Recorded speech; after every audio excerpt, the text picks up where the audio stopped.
and welcome to this episode of Start, Grow and Monetise Your Podcast with me, James Burtt, and him, Alex Chisnall, live from the Pod School studios. Today we're talking all about what is your ideal podcast length, and we're going to talk about the factors that influence it, your audience preferences, and your topic depth. This is going to be really important. The pros and cons of short form versus long form, and then we're going to leave you with some tips to experiment with the length and find out what works best for your audience. I am being a bit of a child. Why are you laughing already? This is the third time we've recorded this episode. We've done a whole episode. Yeah, and you forgot to press the video record button. The cameras didn't work. It wasn't my fault. We've only got the audio. There's a whole thing about a bunch of people called Jimmy, which is very funny. So that those of you, stressing about making technical mistakes with your podcast, don't worry about it. We've done literally everything, and we allegedly know what we're doing. This is like launch number 400, basically. Should we just call it launch 400? Might as well. It's going to be good. Never let the truth get in the way of a good story. So if you're thinking that one of the things that's holding you back from your podcast is, well, I haven't got 3, 4, 5 hours to dedicate to doing each episode. First and foremost, you don't need to. The podcast, look, the primary purpose of a podcast is to give people either education, information, or entertainment. It's just that simple, right? And you need to be mindful of that. You need to be mindful of the target audience you're trying to reach. And then, as we said at the beginning, the factors that influence the length of the podcast from an audience perspective and topic depth. There's a thing at the moment with Joe Rogan speaking to Donald Trump for 3 hours, or Elon Musk for 3 hours. You got people like a Jocko Willink who's doing like 6 hours on like breaking down battle combat stories from the Victorian times. Bartlett's episode with Andrew Huberman, 3 hours. 3 hours and a bit. So people are thinking that you have to do 3 hour mega monologues for podcasts, but you just don't. It needs to fit and fulfill the purpose of the content. So this episode is 6 hours, folks. Buckle in, guys. We're going to be here until 2025. But no, this is a prime example. So we are trying to keep these podcasts. And no, we've done a couple of sort of longer ones because we talk about monetization strategies, which obviously there's million of them that you can go through. But like this episode here, for example, this doesn't need to be more than 10, 15 minutes in length. I'll hold you to that. And if it does, I give you full permission, listening or watching at home, to feel free to press the stop button at 15 minutes. But in all seriousness, like, this doesn't need to be a long episode, so it won't be. Now, I've done podcast episodes where I've interviewed people for 2.5 hours. I imagine you've done the same as well, because you're talking about people about their difference journey. Being my guests are still awake by the end of that 2.5 hours, whereas mine are not always. But equally, I've done interviews with. I remember I did an interview with a couple of guys who had just left, or they were leaving the military, and they'd launched like what do you call it? Like a clothing company. Yeah, apparel. Is that what they call it? Apparel company. Yeah. And it was their first ever day. They were launching their first product. So I was like, how cool to do a podcast with these guys on the day that they launch. Now, obviously, my podcast that I used to run was called Building the Brand. It's about how you build brands and businesses that have a big impact. It's only day one. Like, how much can they talk about? They could talk about their journey and where they got to and why they made that decision and how they were going to be exiting the military and how they were using it to fund military charities. All that was brilliant. But equally, they're only on day one, literally on their first day. So when I got to 28 minutes in, I was like, this conversation is done. Like, as a host, the more you do this, your intuition will start kicking in. It's reps and sets. You'll start to feel, if you're watching the clock, if you're noticing the time going, then chances are your audience will be as well. Equally, you might have those conversations where an hour has gone by and you didn't even notice a single second of it evaporate away. Yeah, again, that's a surefire sign of a great conversation. Yeah, but a podcast, it should be as long as it needs to be to give the information, education, or entertainment. Hopefully, this is all three. Fingers crossed. What have you had any takes on this? Do you ever have? I mean, we've had clients before who've like run stuff so much longer than it needs to be, just because they think they've got to hit the oracle of 90 minutes of conversation. It just doesn't need to be that way. No, and it's probably up there with like, how do I make money from my podcast? Is got to be up there with the most common questions that I get asked as a podcast agency owner, consultant, coach, yada yada yada. A couple of things for me would be, one, how I changed the length of my own podcast, screw it, just do it. I was probably trying to reinvent the wheel almost at the time, in that I was working with Virgin Startup, and I was interviewing in the same episode. I thought this was a good idea at the time. Somebody at the very start of their entrepreneurial journey. So that person, like day one, because that's who we were working with at Virgin Startup, brand new business. They had to be under 2 years old to get the funding and the mentoring. And then I thought it'd be a good idea to then put in the same episode a conversation with somebody who was, had been there, done it, got the t-shirt. So I remember one episode was literally somebody who just got a Virgin Startup loan, was literally 90 days into their journey. And then I had Ray Kelvin, founder of Ted Baker, $1 billion brand. And it sounded like a good idea at the time, but I was making more work for myself, I can see it would be a good idea. But maybe it would be now. That was 8 years ago, I suppose. And 3-hour podcasts weren't a thing back then, whereas now they are. Let's not start that podcast. But point being, I had people emailing me, messaging me on social media, telling me, and my podcast, by the way, had kind of crept up from kind of 45 minutes up to an hour, and then 1 hour, 5, 6, 7 minutes. And people going, I listen to your podcast while I commute in the car to work. My podcast is 40 minutes, 45 minutes. I'm not getting to the end of the podcast. And when I get back in the car for my journey home, I'm just listening to the next episode. So I'm never listening to a full episode of your podcast. And it just got me thinking. And I think this is a common thing with relatively new podcasters, is that you become more confident in what you're doing. So you talk more by the very nature. Your podcasts become longer. And there is a fine line between it being all about the topic or the guest and being all about you. And I think I definitely got to the stage where I was just waffling a bit too much, and it was just filler. Not all filler, but a little bit too much filler. Other example I'll give, without dropping any names, was that I was working on a podcast for a well-known, Grenade. I was working for Grenade, as a consultant on that podcast. And they decided to record 8 episodes, all completely different, and then look at the data and decide what are we going to go with moving forward. So one episode was the founder, Al Barrett, telling the founder story of Grenade. This is how I started. Drove a tank to the NEC, yada, yada, Great yada. founder story, to be fair. If you don't know it, go and listen to Screw It, Just Do It. And a great exit story when he sold it for $250 million to the owners of, who own Cadbury's chocolate. And then another episode would then be with some of their ambassadors, so James Haskell and his wife Chloe Madley, and then another episode was Al chatting to the founders of a startup in the F&B space.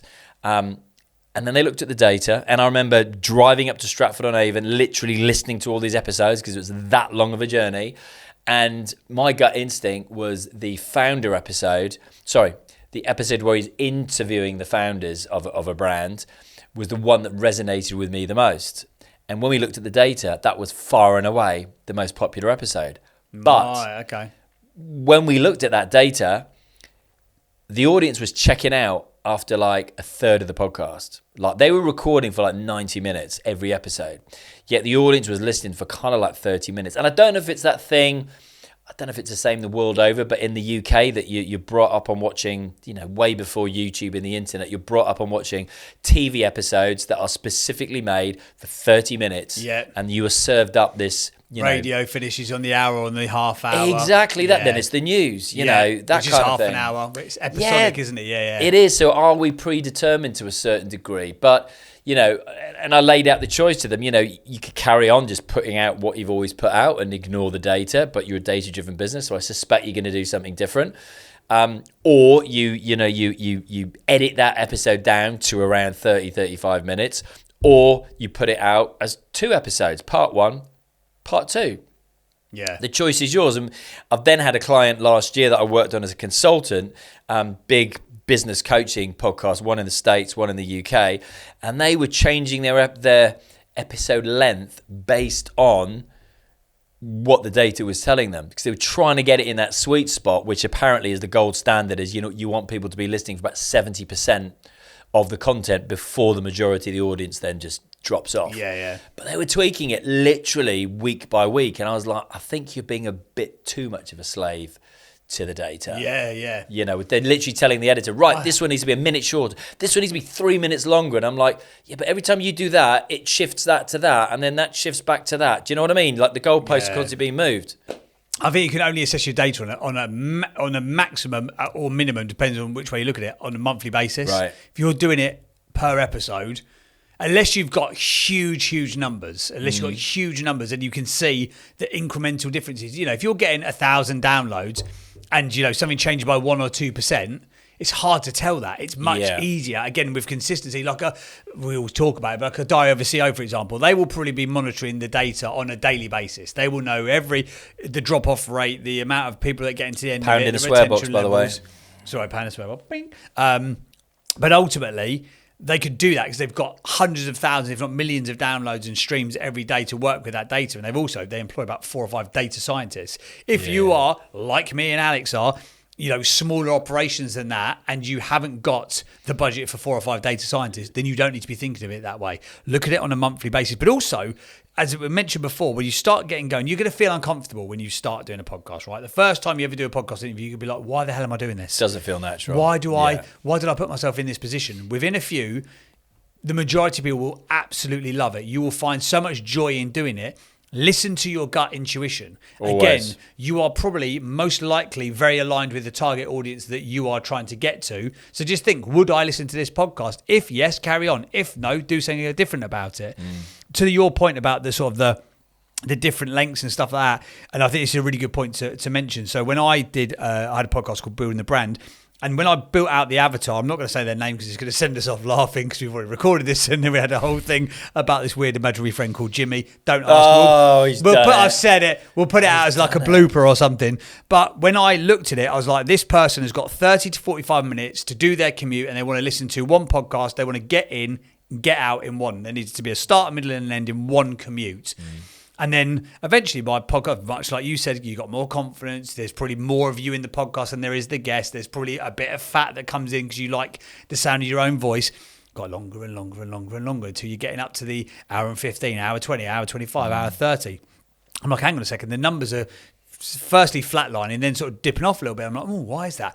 Well, when I look back at it, I'm like, actually, people are not going to get to the end of this podcast, so they're not even going to start if it's too long, based on the fact if they want to get to the end of an episode. And, final point, one of the things that's really important from an algorithmic standpoint is that they look at completion rates. So Apple and Spotify, but definitely Apple. I'm not sure about Spotify. I imagine it'll be the same sort of thing. But Apple, and for their rankings and for their algorithm, for the chart positions and all that kind of stuff, they care about 3 things: the amount of activity on the account, the streaming or the download numbers, and the completion rate. So they don't care as much how many people start a podcast episode, they care more how many people get through it. That's the phrase I was looking for that I couldn't remember, is the completion rate. Completion rate. Like consumption, whatever it is. Yeah, that's it. So same. Again, if you look at YouTube or audio, it's slightly different. So, yeah, 100%. So you want to be thinking about that and thinking like, for that time, yes, you're doing this podcast because you want to, and maybe it's a hobby, and maybe you're literally doing it for the joy of doing it, for the doors it can open, because you want to talk about whatever it is you're talking about. In which case, get rid of all this advice and just make the thing that you want to make. But if you're trying to grow an audience, before you hit the go button, you need to be thinking about what's in it for them, what's in it for that listening audience. And bear in mind the way that they are consuming this content. It's a secondary medium a lot of times, podcasting. There's very few people who are going to listen to a podcast and just sit in an armchair in the corner of the room. It's not like how you watch a movie or how you consume TV. It's just not like that. It's probably happening on a walk, on a commute, on a treadmill in the gym, mowing the lawn, raking the leaves, pushing the baby in a pram, all of the various chores that I have done and listened to podcasts, washing the car, doing the windows. I was trying to point out to him that he could rake the leaves whilst mowing the lawn, because then you're hoovering up those leaves. And Alex doesn't understand the benefit of good quality mulch though for your compost heap. Less said about that, the better. Anyway, your podcast should be as long as it needs to be, as long as it's interesting. If you are bored sitting there recording it, your audience will be bored listening to it. Question. Yes, sir. Do you think there is, no right or wrong answer, a psychological barrier where, and maybe this is a question for the audience, when you listening, when you see a podcast in your Spotify, in your Apple, wherever you get your podcasts, and it's got a 1 in front of it, or a 2, or a 3. So instead of minutes, even like the difference between 59 minutes and 103, psychologically, do you think that makes a difference in somebody's choice? I bet it would. Yeah, I think it does. Yeah, I was recently. Again, I was listening to, just 'cause I was fascinated by the conversation and the impact that it had. I listened to the Donald Trump interview with Joe Rogan. I think it's 3 hours 24 minutes. I listened to every second of it. Did you? But I was like, it took me 2.5 days worth of commuting, and that was the only thing I listened to on the way into work, on the way back in the next day, back out, and the way back in again. So actually, I think you're absolutely right. Yeah, because I will look at if it's over my metric is 90 minutes, but that's probably because I've got 2 45/60 minute commutes on a daily basis. So for me, if it's over 90, I would second guess. That's why I've never got into Andrew Huberman, I think. Yeah. 'Cause I've listened to some of his content, I'm like, this is banging, but I haven't got 3 hours to talk about methylation pathways. No. Like, Don't have it. What was the other point I was going to make to finish up? Yes. What's the longest podcast you've ever listened to? Oh, nothing like that. Not remotely. Really? Not even 2 hours, I'd say. No. Really? I've listened to a 4-hour one before. One of Joe Rogan's 4-hour ones. That was And I just don't have. lot. I've just never had that long of a commute, I suppose. But then I haven't done that thing of then going back and listening in the same journey to the same thing type thing. Oh, that's interesting. Yeah. Oh, for one final thing on this that you mentioned and you sort of skipped over, but I think it's a really, really good point. The Jimmy thing. No, not Jimmy. Jimmy is dead. The splitting one long episode into 2 episodes. So someone who used to do this all the time intentionally, I think, was Jamie Lang. Did he? Who you've done a podcast with before and you've done a live event with. We spoke about that in a previous episode. We did. He used to do a podcast called Private Parts. That's right, with someone else, 2 of them. Someone else, there's Alex Mitten. That was anyway. his pal from Made in Chelsea. Yeah. But I think it was a Wednesday used to come out. There would be episode part 1 and part 2 that How would do you drop even remember at that? the same time.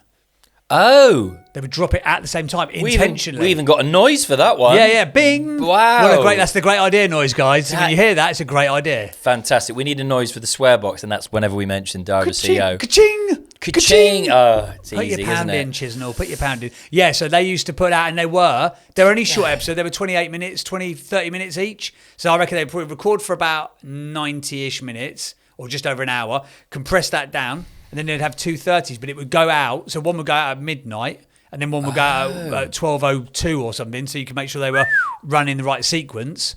I think I've done my research, wouldn't you, for interviewing Jamie Lang? It's really clever, though, that. Because obviously, in that regard there, if somebody follows or subscribes to your podcast, when you bang out 2 episodes, you get 2 downloads. Well, we used to, as a tactic, and again, we nicked it off something. I think we nicked it off London Real. Remember that show? Oh, God, yeah. Is Yeah. he still around? Don't know. He went off he the go on the- boil. He went yeah. all... Conspiracy theory. like He's you. part of my gang, yeah. Yeah. He tried to become the London Mayor, didn't he? Used £1 million to have his own battle bus. Yeah. That was super weird. Yeah, he was out there. I don't know if it still exists or not, but they had a thing that they would release an episode trailer 24 hours before. You used to do it. I remember So we seeing did it for it, yours. and we were doing it with yes. every client. And you do. It's interesting.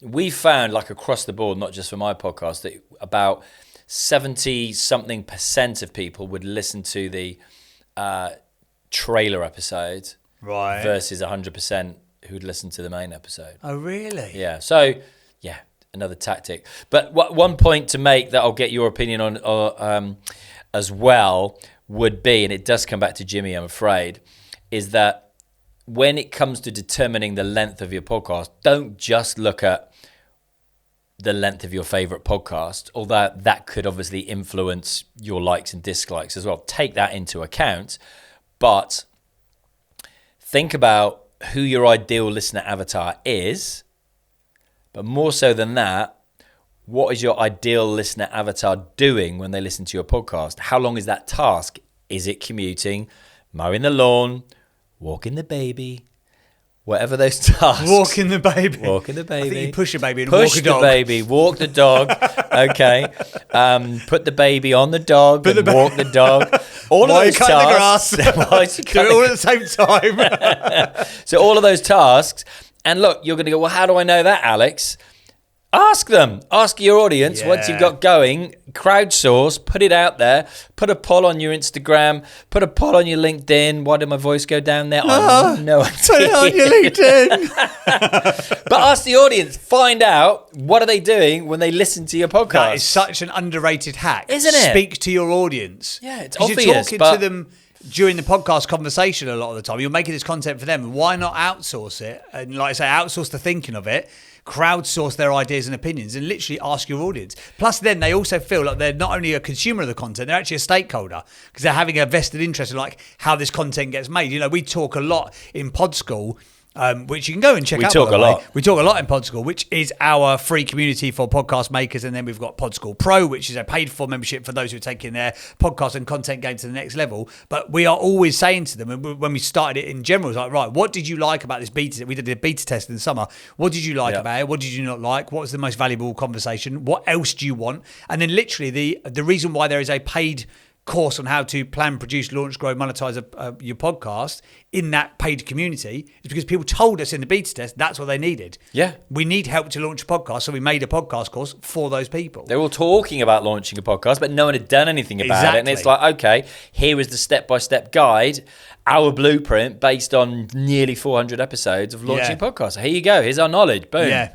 But we only got that because we crowdsourced the idea from that audience. So rather than making assumptions about what your audience wants, say to them, hey, I've got a long podcast. Would you like, should I put this out as one 90-minute episode? Should I break it into 2 episodes? What tasks do you do when you listen?